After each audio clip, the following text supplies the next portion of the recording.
Muito bem. Nós terminamos o módulo 2. Eu quero que seja rapidinho, justamente para que você tenha a possibilidade de digerir, de assimilar tudo que a gente está falando. E agora nós vamos para o módulo 3. É um módulo extremamente rápido também, e você vai entender o porquê ele te deu vida, o porquê ele assumiu o teu lugar e pagou o preço por mim e por você. Estamos começando o nosso terceiro módulo. E nesse terceiro módulo, você vai entender como que Jesus nos deu vida estando nós mortos. É importante, e um texto base para isso é Efésios capítulo 2. Então eu vou ler, acompanhe comigo se você tem uma Bíblia aí. Ele, Jesus, nos deu vida, estando nós mortos nos nossos delitos e pecados. Ou seja, eu e você, por causa dos nossos delitos e dos nossos pecados, estávamos mortos. Mas Jesus nos deu vida. Como assim? Nos quais andastes outrora segundo o curso desse mundo, segundo o príncipe da potestade do ar, do espírito que agora atua nos filhos da desobediência, entre os quais também nós andamos outrora, segundo as inclinações da carne, fazendo a vontade da carne e dos pensamentos, e éramos por natureza filhos da ira, como também os demais. Todos nós estávamos mortos nos nossos delitos, nos nossos pecados, porque nós andávamos de acordo com os demônios. Aqui fala a respeito das potestades do ar, está falando a respeito de demônios. Então, entenda, eu e você, todos nós, andávamos nos nossos erros, nos nossos pecados, nos desviávamos pelos nossos caminhos errados e éramos mortos, estávamos mortos. Mas ele nos deu vida. Como? Versículo 4. Mas Deus, sendo rico em misericórdia, por causa do grande amor que nos amou, e estando nós mortos em nossos delitos, nos deu vida juntamente com Cristo. Pela graça sois salvos.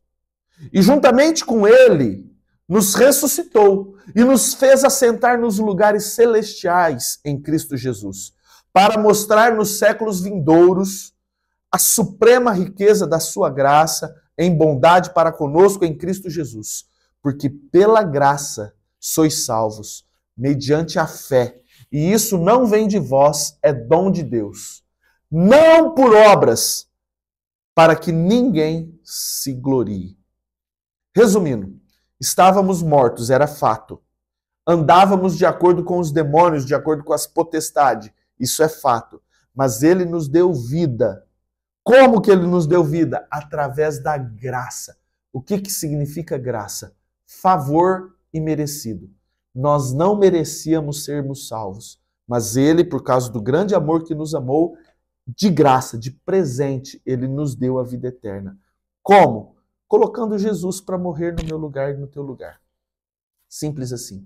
Nós éramos filhos da ira, filhos da desobediência. Mas Jesus morreu no meu lugar. Isso é presente pela graça, ou seja, é um favor imerecido, nós somos salvos. Isso não é por causa das tuas obras. Não é porque você é bonzinho. Você não é salvo porque você faz as coisas certas. Não. Você não é salvo porque você merece ser salvo. Não. Nós não somos salvos por causa das nossas obras. Está escrito, Efésios 2, versículo 8 e 9. Porque pela graça sois salvos mediante a fé. E isso não vem de vós, é dom, é presente de Deus. Não por obras, para que ninguém se glorie. Porque senão eu vou falar assim, nossa, eu mereço ser salvo. Você não merece, você merece ir para o inferno. Eu, pastor Leonardo, eu mereço ir para o inferno. Porque eu sou pecador e o salário do pecado é a morte.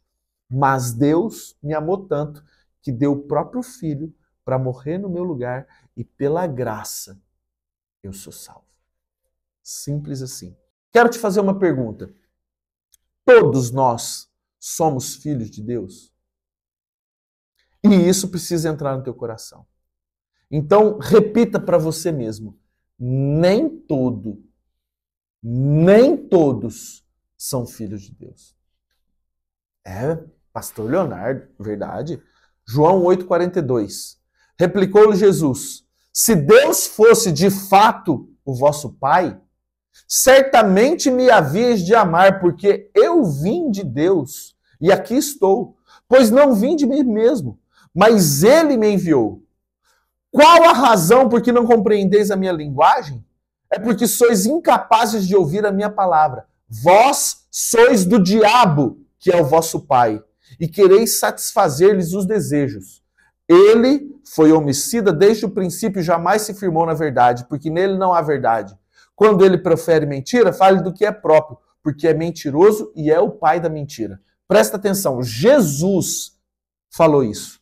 Vós sois do diabo, que é o vosso pai. Pessoas que não acreditavam nele, pessoas que não seguiam as suas vontades, que não obedeciam a sua lei, não eram filhos de Deus, eram filhos do diabo. Isso você escutou da boca do próprio Jesus. Segundo texto, 1 João 3,7. Filhinhos, não vos deixei enganar por ninguém. Aquele que pratica a justiça é justo, assim como ele é justo. Aquele que pratica o pecado procede do diabo. Olha o que Jesus está falando. Aquele que pratica o pecado procede do diabo, porque o diabo vive pecando desde o princípio, e para isso se manifestou o Filho de Deus, para destruir as obras do diabo. Todo aquele que é nascido de Deus não vive na prática do pecado, pois o que permanece nele é a divina semente. Esse não pode viver pecando, porque é nascido de Deus. Presta atenção. Vou voltar aqui para entrar isso no teu coração. Este não pode viver pecando porque é nascido de Deus. Nisto são manifestos os filhos de Deus e os filhos do diabo. Todo aquele que pratica justiça, todo aquele que não pratica justiça não procede de Deus, nem aquele que não ama seu irmão. Então eu quero que você entenda de uma vez por todas. Existe um dito popular aí que fala: todos somos filhos de Deus. Mentira! Mentira! Nem todos são filhos de Deus. O próprio Jesus falou que alguns são filhos do diabo. Se Jesus falou isso, quem sou eu para discordar? Alguns não são filhos de Deus. E quem são os filhos de Deus e quem são os filhos do diabo? Está escrito aqui na própria Bíblia. Versículo 10. Nisto são manifestos os filhos de Deus e os filhos do diabo. Todo aquele que não pratica justiça não procede de Deus, nem aquele que não ama o seu irmão. Muito bem. Agora, como que eu faço para praticar justiça? Como que fazemos para praticar a justiça, para nos tornar filho de Deus? Vamos lá, vamos prosseguir. Nascer de Deus. João 3:1. Havia entre os fariseus um homem chamado Nicodemos. Nicodemos, ele era um dos principais dos judeus. Este, de noite, foi ter com Jesus e lhe disse: Rabi, nós sabemos que tu és mestre vindo da parte de Deus, porque ninguém pode fazer esses sinais que tu fazes se Deus não estiver com ele. A isso respondeu Jesus: em verdade te digo que se alguém não nascer de novo, não pode ver o reino de Deus. Perguntou-lhe Nicodemos: como pode um homem nascer de novo sendo velho? Porventura, pode voltar ao ventre materno e nascer a segunda vez? Respondeu Jesus: em verdade te digo que quem não nascer da água e do Espírito não pode entrar no reino de Deus. O que é nascido da carne é carne, o que é nascido do Espírito é Espírito. Muito bem, eu preciso agora falar um pouquinho a respeito de nascer de novo. Nicodemos perguntou para Jesus: Senhor, o que eu preciso? Como é que faz isso para herdar a vida eterna, né? Jesus falou assim: você precisa nascer de novo. Ele: como assim? Eu preciso nascer de novo? Eu posso, um homem velho, entrar no ventre materno e nascer a segunda vez? Jesus falou assim: não, você não entendeu. Você precisa nascer da água e do Espírito. O que é nascer da água e do Espírito, né? O primeiro nascimento, quando você nasceu lá no ventre da tua mãe, é um nascimento involuntário. Você já escutou essa frase: eu não pedi para nascer? E realmente você não pediu para nascer, né? Você foi colocado ali no ventre da tua mãe, houve uma relação sexual entre teu pai e tua mãe, houve a fecundação do óvulo e você nasceu. Esse é o primeiro nascimento, é o nascimento involuntário. Agora, o segundo nascimento, o nascimento da água e do Espírito, é algo que você decide nascer de novo. Você tem a opção de escolher nascer de novo ou não. Como assim, pastor Leonardo, nascer de novo? O próprio Jesus falou assim, nascer da água e do Espírito. O que a água e o Espírito falam? Toda a palavra de Deus é cheia de representatividade. E a água fala de limpeza, de purificação. O sacerdote, antes de entrar no tabernáculo, existia um utensílio chamado bacia de bronze.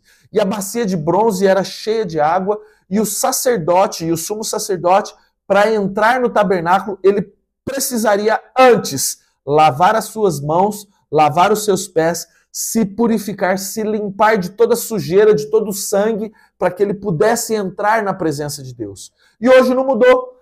Isso fala exatamente o que eu e você devemos fazer espiritualmente para entrarmos na presença de Deus. Vamos lá. Quando nós estamos em pecados, o que é a primeira coisa que a gente precisa fazer? Arrepender dos nossos pecados, pedir perdão pelos nossos pecados, nos lavar através da água do Espírito Santo.